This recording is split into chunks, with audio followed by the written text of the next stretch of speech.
Rogamos sempre a bênção de Jesus na paz para todos nós. Vimos na aula anterior, para recapitular rapidamente, na Desobsessão 1, nós vimos o que é a obsessão, que é a ação insistente, perturbadora, prejudicial de um espírito sobre outro, que pode ser simples fascinação ou subjugação, e que a causa dessa influência dos espíritos está nas imperfeições morais, na falta de ação para o bem.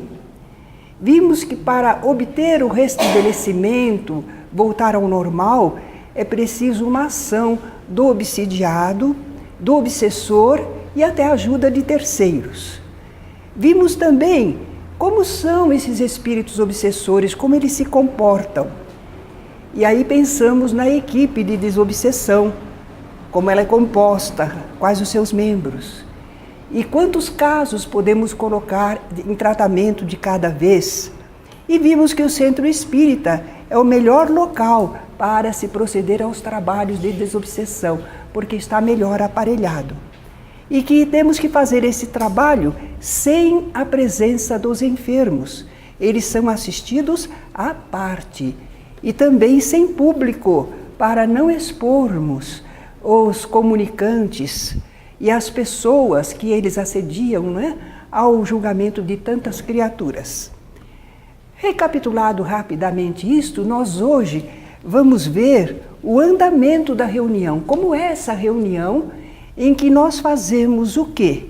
Nós fazemos o restabelecimento, nós fazemos a recuperação dos espíritos que estão sofrendo a obsessão ou exercendo a atividade obsessiva. Nós fazemos o atendimento buscando a reabilitação deles. É uma reunião especializada. Nós vimos na reunião comum, reunião mais geral e as reuniões especializadas. Reunião de desobsessão é uma reunião especializada. E se ela é especializada, ela tem propósitos especiais. E há nela atividades específicas que nós não devemos desviar, devemos respeitar. Seria como uma técnica, não é? Um trabalho que nós realizamos que tem os seus propósitos e tem as suas técnicas. Para cada tipo de trabalho, uma técnica, nós não misturamos estação. O estudo doutrinário é indispensável. Mas já são pessoas preparadas, nós vimos, a equipe é formada por pessoas que já conhecem doutrina. Sim, mas o estudo não termina nunca. É preciso recapitular, relembrar, aprofundar. Então, o estudo doutrinário vai prosseguir sempre. Naturalmente, haverá um interesse maior nas questões de obsessão, desobsessão. Mas mesmo isso, porque às vezes nós vamos precisar, para esse atendimento, entender a situação dos espíritos no lado de lá da vida, o que acontece com eles. E às vezes estamos esquecidos, ou temos só ideias muito especiais. E agora nós precisamos ter uma visão maior. Às vezes, até diante de casos que aconteceram, nós ficamos até desejosos. Como foi? Aquele espírito se sentia, o local que ele descreveu. Então, esses estudos doutrinários são para isso. Agora, vamos dizer que o grupinho tem aquela reunião de desobsessão, mas gostaria também de estudar doutrina de modo geral. Pode? Pode, mas não na reunião. Então faça esse estudo à parte. Participe de programas da casa, monte grupos de estudo especial, mas no dia da reunião para desobsessão é específica, só para esse trabalho.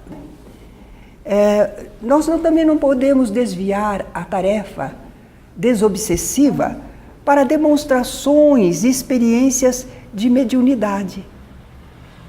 Parece tolice a gente falar assim, mas o médium, ele está ali trabalhando. Mas ele tem suas expectativas, ele gostaria de experimentar isso, de fazer aquilo outro. Há um espírito que se aproxima dele, gostaria de escrever uma história e assim por diante. Ou então a vidência, espíritos vêm e começam a mostrar muita coisa para ele. Ora, isso é distração em relação ao trabalho. Não é hora de ficarmos querendo trabalhar psicograficamente, ou experimentando vidência, audição ou desdobramento, viajar, sair, não é? Se afastar perispiritualmente. Reunião de desobsessão requer a presença ali. Estão todos participando firmes. Não existe isso. Ah, mas e se aquele desdobramento for para ir observar alguma coisa que diz respeito ao caso, que esclarece? Aí está certo. Se houver uma pequena psicografia que explica alguma coisa que está acontecendo naquele caso, então sim. Uma vidência que é específica para o caso em atendimento também. Então, se tiver relação com o caso que está em atendimento, vale, é possível a atividade mediúnica, que não é simplesmente de psicofonia. Não se está intermediando o espírito, mas se está trabalhando com a mediunidade para conhecer alguma coisa que é útil para o atendimento dele. Só se for assim. Mas se não for assim, não convém desviar a atenção. Vejamos como é o andamento dessa reunião. Nós temos que lembrar que o atendimento aos assistidos, as pessoas que vieram para receber esse socorro, ele é feito à parte. A pessoa tem as entrevistas, assiste preleção, recebe passe, isso é feito à parte. Nós estamos falando só da reunião de desobsessão, o trabalho desobsessivo. Então começa-se com a leitura de uma mensagem. Poderia ser um comentário evangélico? Poderia. Mas é que quando a gente começa a fazer um comentário evangélico, às vezes a pessoa se empolga, fica preocupada, estou falando, os companheiros estão ouvindo, será que estão gostando? Isso já não ajuda para a mentalização que ele vai precisar. Por isso é que a gente usa mais a leitura, que é pacífica, não é? Tranquila. Não tem preocupação, é só ler a mensagem. Mas por que ler uma mensagem? Porque os nossos pensamentos, às vezes, ainda não estão bem acalmados, não estão bem focados no trabalho espiritual. Cada um de nós tem problemas, sua vida particular, alguma coisa que o perturba. Então, essa mensagem, que é breve, evangélica, serve para isso, para todos nós entrarmos na faixa, todos nós elevarmos o pensamento e todos nós pensarmos mais ou menos as mesmas coisas. Então é esse o papel dessa leitura de mensagem. Depois que já estamos todos focados no objetivo do trabalho, no serviço ao próximo, à luz do Evangelho, nós agora temos condições de fazer a prece. Porque a prece é a elevação do pensamento ao alto. Prece não é uma coisa decorada, uma fórmula, que a gente blá, blá, blá, blá, blá, blá, blá, blá. Isso não é prece. Por isso nós sempre pedimos que quando se fizer a prece na reunião, em qualquer reunião mediúnica espírita, nós todos acompanhamos a prece. Por isso a pessoa que faz a prece deve dizê-la em voz clara, audível para todos. Não é hora de ter acanhamento, não é hora de ficar tímido. A pessoa está numa função necessária. Todos precisam ouvir para acompanhar o pensamento, entrar na faixa.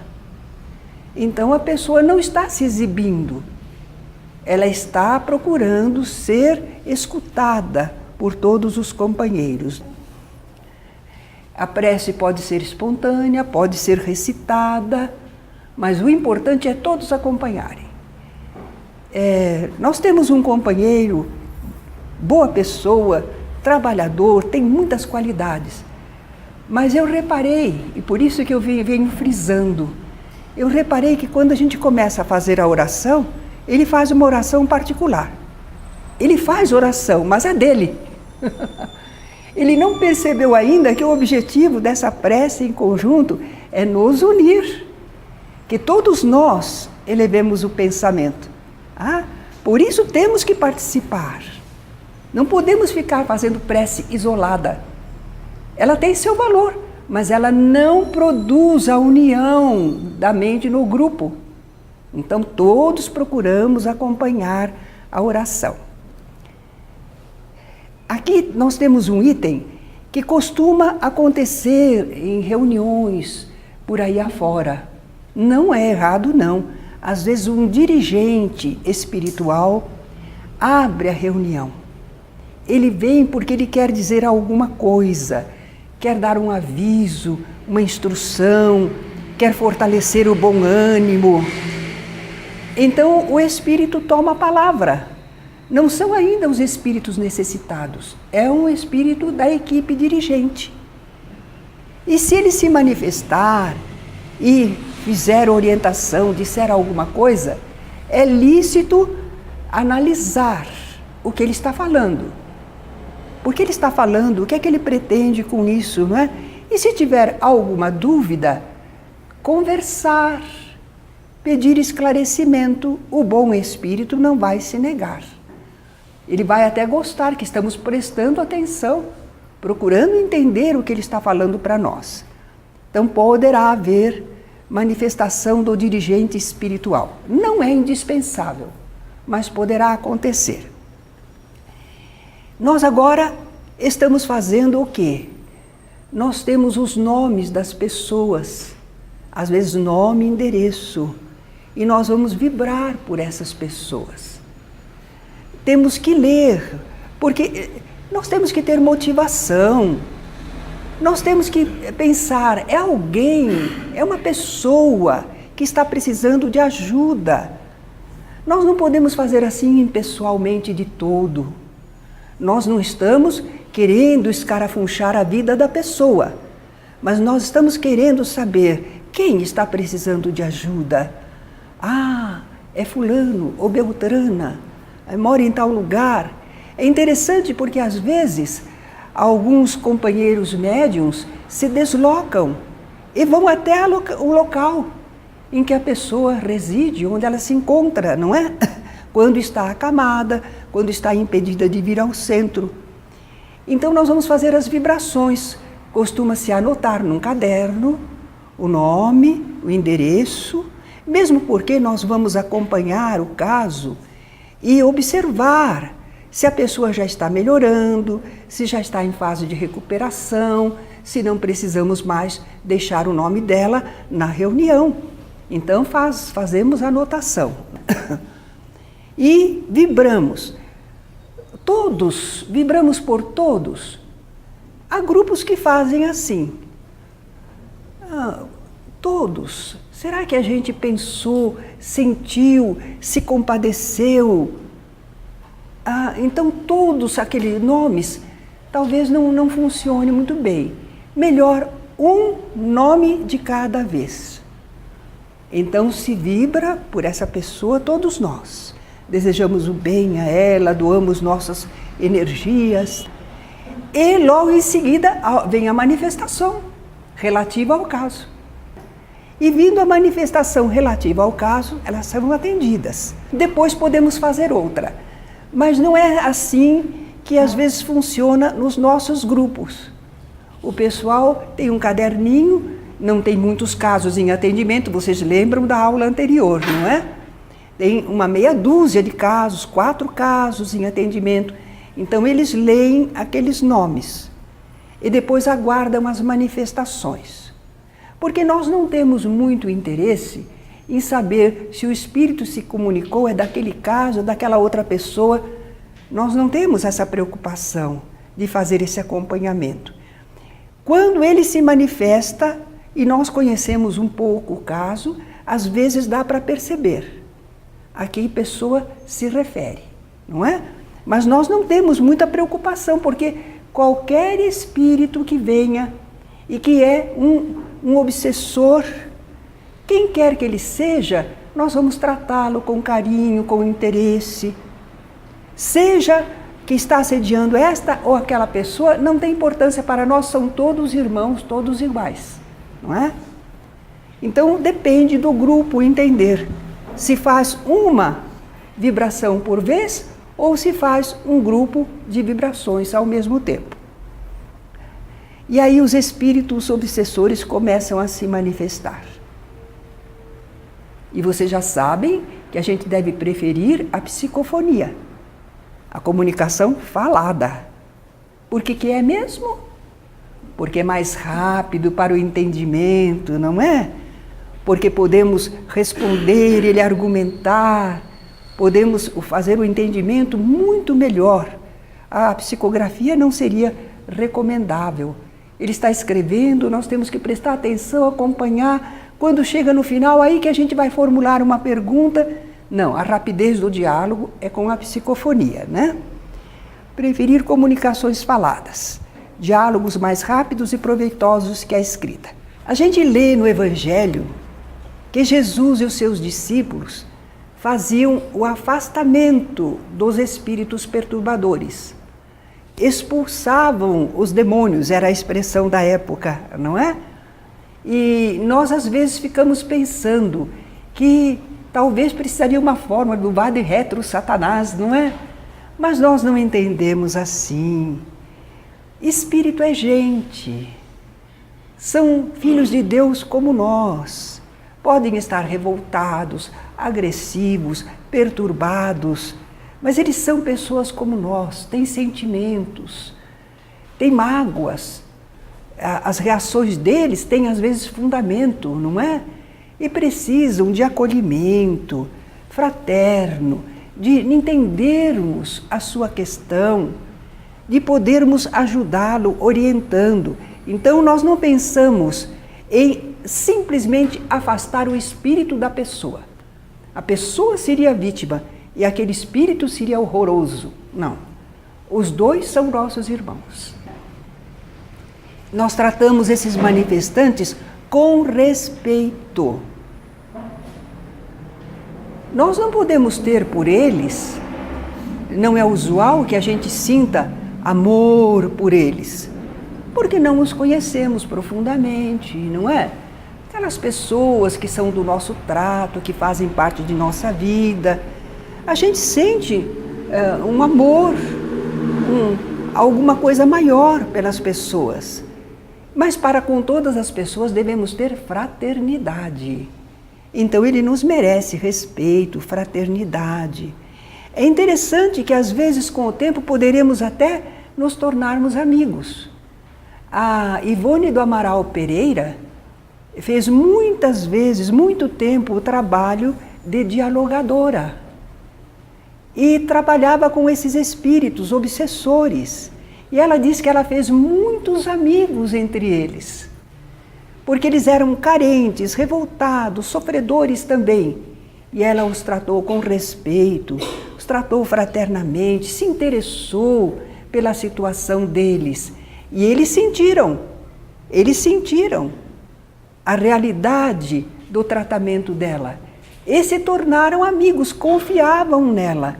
Olha, granjeai amigos com as riquezas da iniquidade, para que quando elas vos faltarem, eles vos recebam nos tabernáculos eternos. São palavras de Jesus. Então ela conta, num livro dela, que realmente fez muitos amigos. Não é uma coisa linda? Olha para os dialogadores. Eu fico lá atendendo espíritos tão difíceis.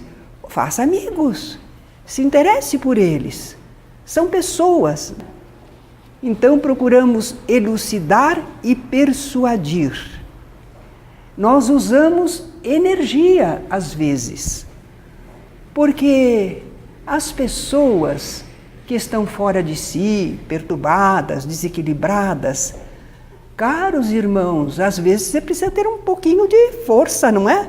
Não, por favor, estamos lhe pedindo. Estamos atendendo você com carinho. Não pode exagerar dessa maneira. Nós temos o direito de usar a energia da autoridade moral. Vamos frisar de novo. Autoridade moral. Quem sou eu para ter autoridade moral? Uma vez que nós queremos o bem, estamos nos esforçando por fazer o bem ao espírito, e ele ainda não está nessa faixa, ele quer perturbar, ele quer maltratar, nós temos autoridade moral sobre ele, relativamente. Nós não temos autoridade moral perfeita e completa, mas em relação àquele espírito, a nossa situação espiritual está melhor que a dele. Isso nos dá autoridade moral.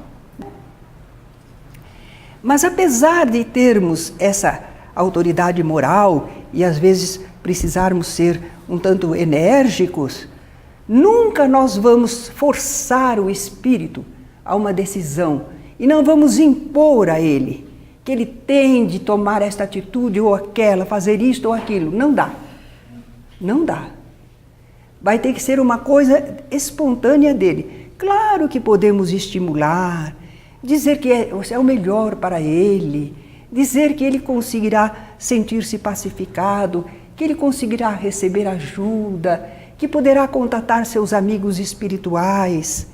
Podemos apontar os aspectos favoráveis se ele tomar determinada atitude, mas não podemos dizer, você tem que fazer isso. Mesmo porque nem sempre a gente é capaz de fazer aquilo que a gente está pedindo a ele que faça. Perdoe, não, você tem que perdoar. Já está na hora, você tem que perdoar. E você não perdoa. Será que você perdoa sempre? Você consegue superar? A presença de espíritos perturbadores é muito difícil para o médium. O médium é sensível. Quando é um bom espírito, que agradável, não é? Quando é um espírito mediano, mais ou menos. Agora, quando é um espírito perturbador, rancoroso, vingativo, desequilibrado, o médium precisa usar toda a sua educação mediúnica, o seu controle, acolhendo o espírito, entendendo a ele, intermediando o que ele precisa dizer, mas não se desequilibrando.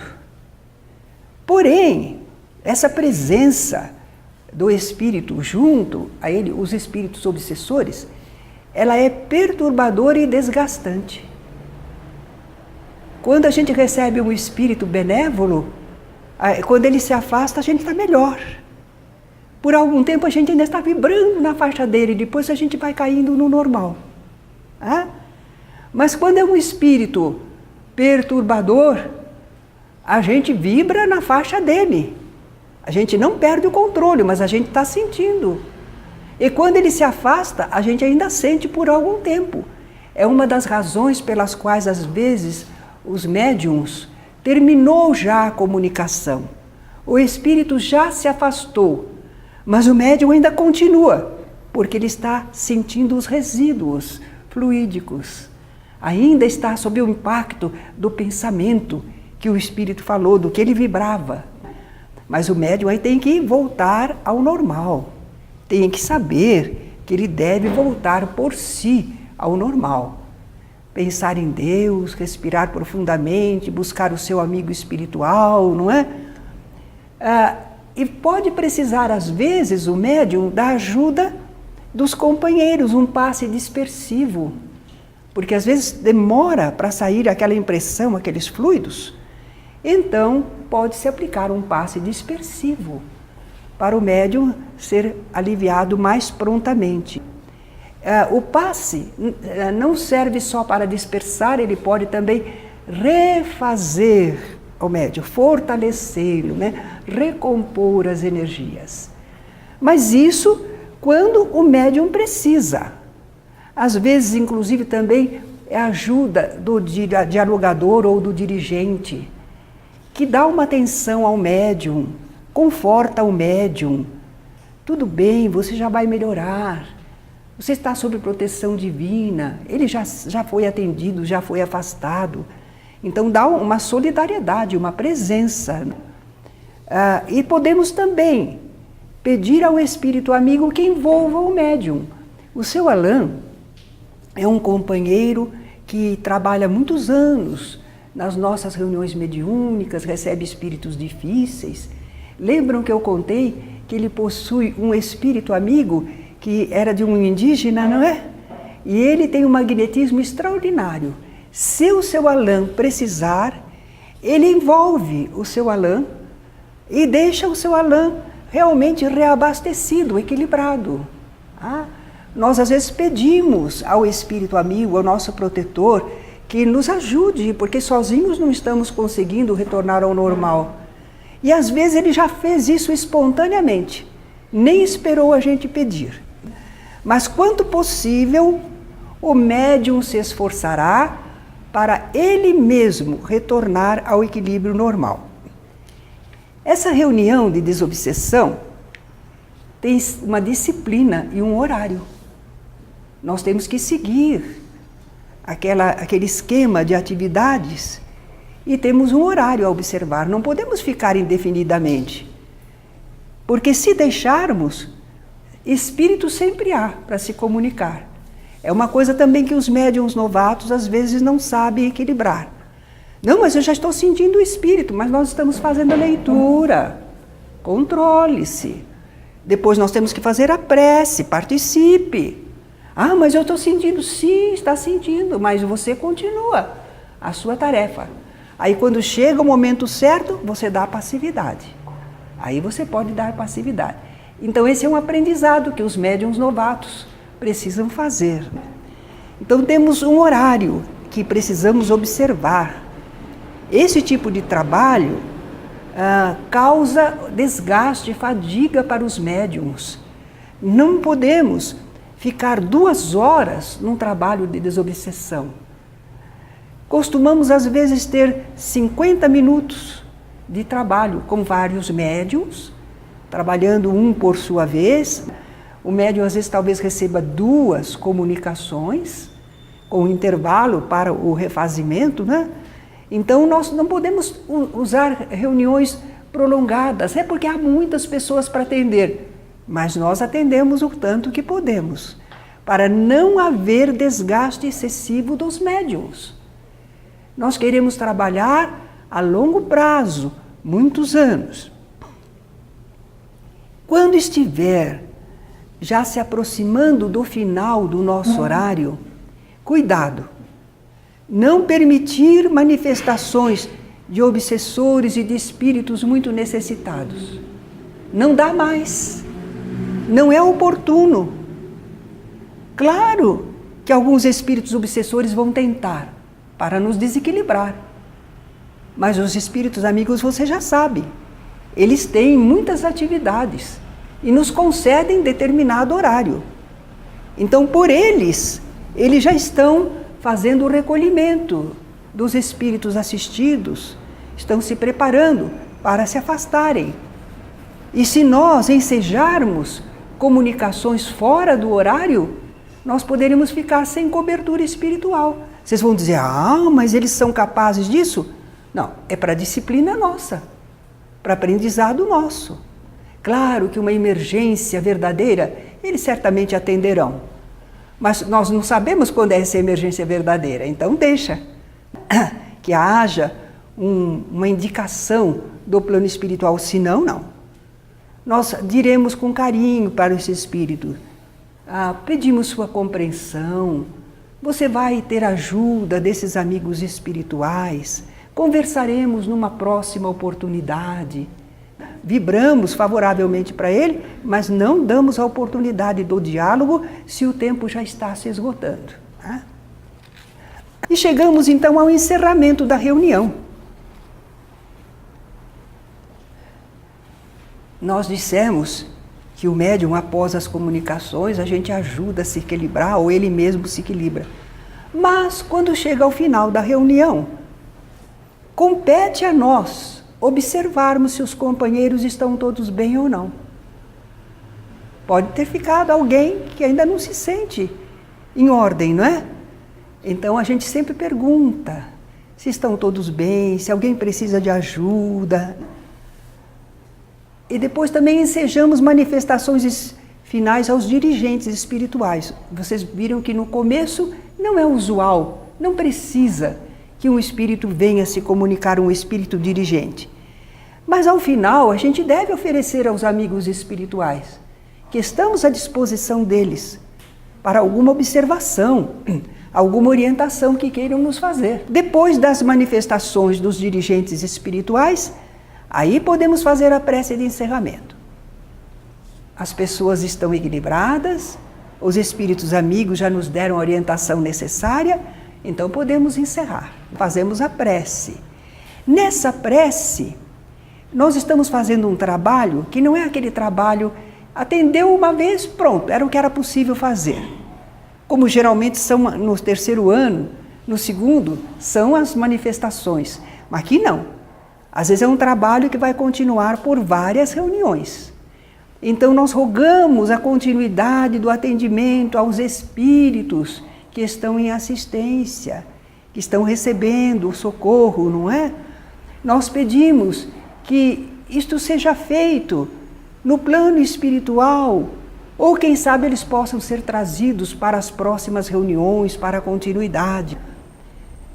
Vamos agradecer, porque nós tivemos proteção. Imagine, nós entramos em climas difíceis e estamos terminando todos muito bem, equilibrados. Pudemos servir, pudemos ajudar. Então vamos agradecer. Certamente houve ajuda dos amigos espirituais. E vamos, às vezes, louvar a Deus pelos benefícios recebidos. Houve espíritos que se esclareceram, que se comoveram, que se modificaram. Jesus não diz assim, há mais alegria no céu por um pecador que se arrepende do que por 99 justos que não precisam de misericórdia? É motivo de alegria, de louvor, se conseguimos alguma modificação em algum desses espíritos. Quando encerra a reunião, nós agora vamos conversar entre nós encarnados. Não, a reunião já terminou. Parte mediúnica, contato com os espíritos, encerrou. Mas nós agora vamos combinar entre nós. Vamos trocar ideias dos resultados obtidos. Vamos ver como é que nós vamos agir nas reuniões futuras. O que a gente quer modificar, o que a gente quer melhorar. E o dirigente da reunião, ao final, deve se dirigir a todos estimulando a continuidade. Porque nós todos sabemos que temos nossos deveres, temos nossa compreensão do que estamos fazendo. Mas, gente, o dirigente é o nosso líder. O dirigente deve sempre deixar aquela palavra de estímulo, de apoio, aos companheiros que estão trabalhando. Nós não precisamos de elogio, não, mas precisamos do estímulo. Então, a palavra do dirigente ao final, falando dos resultados, da perseverança, que fraternamente dirige aos companheiros, precisa isto, faz parte do encerramento da reunião. Bem, eu estava falando tudo isto teoricamente, mas eu me recordei de alguns casos para comentar com vocês. Casos que a gente observou no trabalho da desobsessão. Num desses trabalhos, vinha um espírito de mulher, e essa entidade feminina vinha por causa do marido dela. Ela morrera, o marido ficara. E o marido estava procurando ajuda. O marido já estava com outra pessoa. Estava recomeçando sua vida com mais alguém. Mas ela estava indignada. Ela estava revoltada, agressiva, porque ela dizia, ele jurou para mim que não teria outra mulher. Enquanto eu estava adoentada, ele começou já a se interessar por essa pessoa. Ele falhou comigo. Não pode, não quero. Ele não vai ficar com essa pessoa. E ela causava problemas para o casal. Havia perturbação. Ela se tornou um espírito obsessor.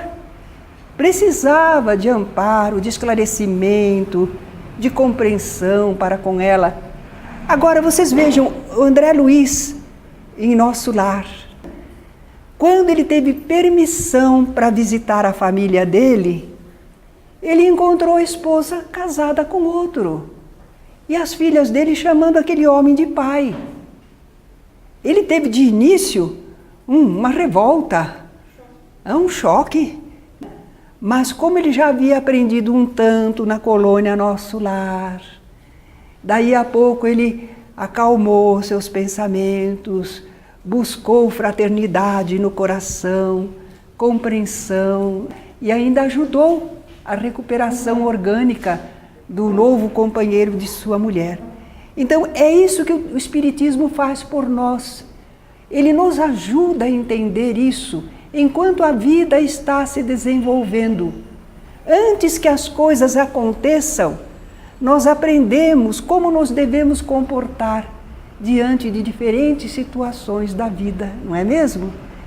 Faltando esse esclarecimento, nós às vezes não nos comportamos bem. Podemos ser um obsessor do marido ou da mulher, porque temos ainda aquele sentido de posse. Amamos, mas não amamos, dando a condição da pessoa seguir o seu caminho, não é? Então, nós podemos encontrar casos assim. E eu acho que a doutrina espírita, nos esclarecendo, nós temos a possibilidade de, quando desencarnarmos, não nos tornarmos obsessores, magoados por isto ou por aquilo, revoltados por isto ou por aquilo, porque não cuidaram do patrimônio que eu deixei, despedaçaram tudo e eu trabalhei a vida inteira para deixar para a família. Olha lá, prende o espírito, não prende? Ele fica querendo influir nas pessoas, modificar a atitude delas. Há um caso pelo qual estamos vibrando há muitos anos. É um caso relacionado à escravidão. Mas não é só por causa do período da escravidão. É que algumas pessoas, tendo o poder nas mãos sem limite, então às vezes extrapolaram e deram vazão à crueldade, não respeitaram o semelhante, maltrataram dolorosamente e com isso granjearam inimigos terríveis. Enquanto encarnados fazia, acontecia, mas agora o outro está desencarnado e ele não tem defesa contra. Então, esse caso estamos rogando a Deus há muitos anos. Houve melhoras, mas acontece que não é um obsessor. São alguns obsessores muito magoados e revoltados e se formou um grupo de todos aqueles maltratados por ele. Formaram um grupo.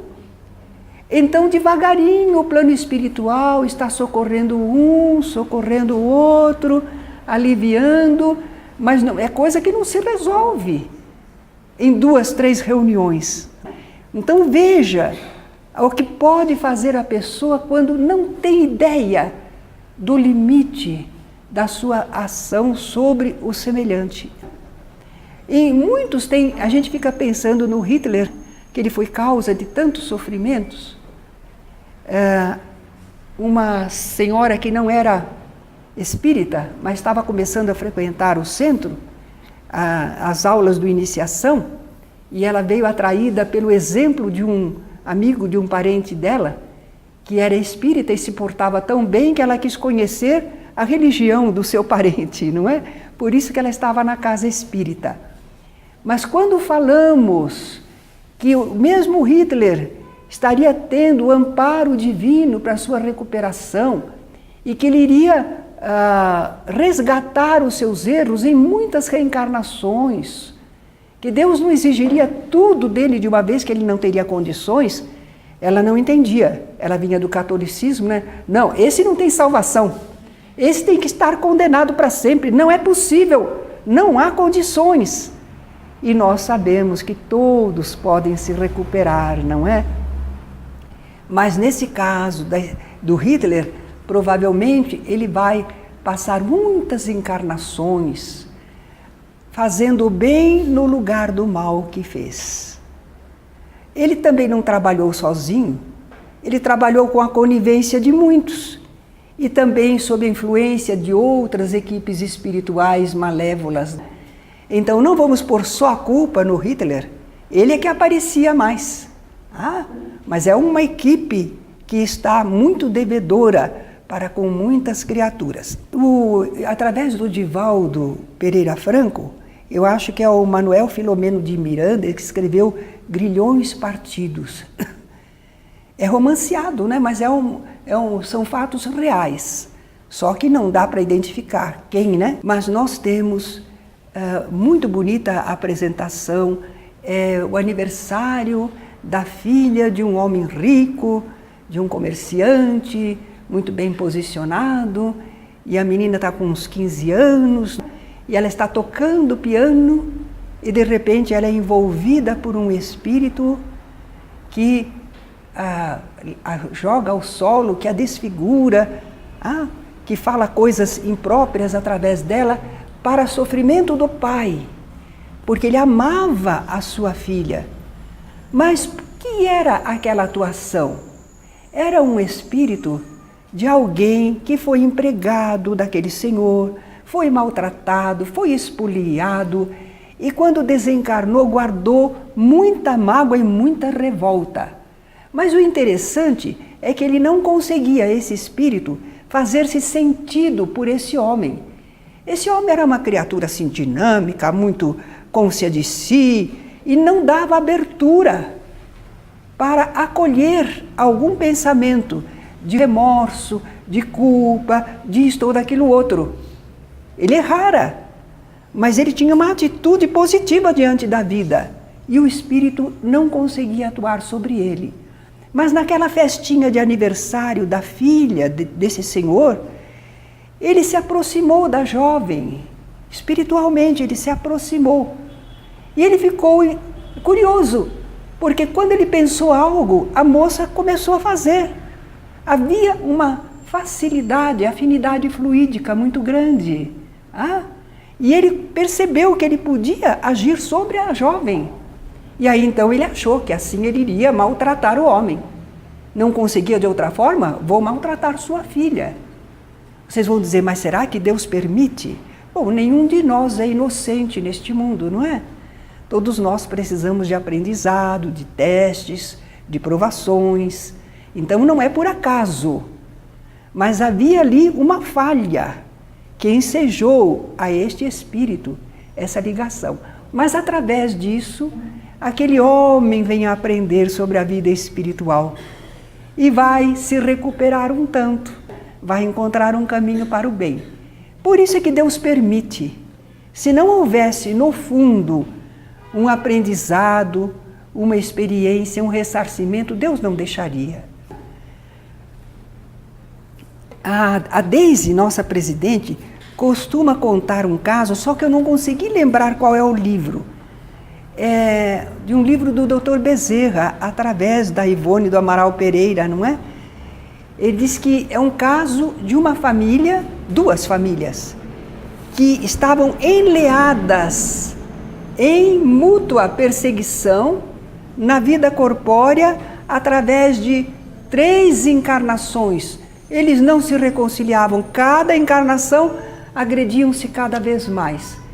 Até que nesta última situação, então foi feito um grande trabalho de esclarecimento, de reconciliação, de apaziguamento. Aí é que começou a oportunidade dessas 2 famílias se libertarem e começarem a progredir melhor na vida. Então são casos verídicos. Por exemplo, alguém mata alguém para usufruir os seus bens, um cargo, uma posição, enfim, para lucrar. A pessoa não tinha ideia da vida espiritual, achou que podia fazer aquilo e só viu o seu interesse. Mas o outro não morreu, não é? O outro vive e às vezes se acopla mentalmente ao seu agressor. Até que ponto? Porque nós vimos agora há pouco que com aquele senhor o empregado não conseguia. São leis divinas que permitem a ação de um espírito sobre o outro. E nós vamos devagarinho percebendo. Na família, por exemplo, às vezes alguém está sofrendo, mas a causa está ligada a outra pessoa da família. Então, às vezes, aquela pessoa parece que é obsidiada e provavelmente ela não se comportou bem e é por isso que ela está nessa situação, mas às vezes é um problema familiar que ensejou a presença daquele espírito. E havia possibilidade de afinidade fluídica com a pessoa que está sofrendo aquela obsessão. Então, nós temos muito a aprender com esses casos que vocês têm nos livros de André Luiz, quando ele mostra o trabalho no plano espiritual, aquele livro Libertação. Então, a gente aprende muito com os livros espíritas, aquilo que já estava como base na obra de Allan Kardec. Lá já estava o porquê da obsessão, como reagirmos, como adquirirmos merecimento, basicamente estava lá. Mas nós aprendemos através das nossas reuniões de desobsessão, os casos vivos, que trabalhando ali nós aprendemos muito, nos desenvolvemos mais moralmente. Ou então com esses livros extraordinários, não um romancinho bobo que inventa situações, cria casos só para vender livro. Não, são casos bem documentados, casos que nos explicam o porquê. Não simplesmente que a pessoa, deviam da vida passada, agora se encontraram, sofreram e depois houve o reajuste. Historinha forjada. Não, nós confiamos mais nos livros através de médiuns sérios. Olha, através do Emmanuel, nós temos Memórias e Confissões de um Espírito Convertido. A gente sabe, a gente conhece ele agora, Pietro Augustus. É um companheirão que está procurando ajudar espíritos que tinham relação com ele, que faziam parte do mesmo sistema no campo da religião, não é? E ele narra quanto tempo ele esteve na casa, perturbando, se comunicando através de médium, mas sempre revoltado, sempre não aceitando. E se admirava de que os espíritos que dirigem a nossa casa permitiam a presença dele, deixavam ele entrar nas reuniões e continuar com o seu modo de ser. Não o agrediam, mas agora que ele está renovado, que grande trabalhador ele está se revelando. E ele diz nas comunicações que ele vai reencarnar futuramente e que ele espera estar aqui na nossa casa. E ele pede muito que mantenhamos a fidelidade doutrinária, que não deturpemos os trabalhos da casa, porque ele espera encontrar esse mesmo ambiente que ele vai precisar, porque ele ainda não está renovado inteiramente, ele precisa muito de boas orientações, de bom ambiente. Então ele pede com insistência que nós mantenhamos a casa nesse clima espiritual de sinceridade, fraternidade, serviço ao próximo. Certo? Agradeço a vocês pela atenção.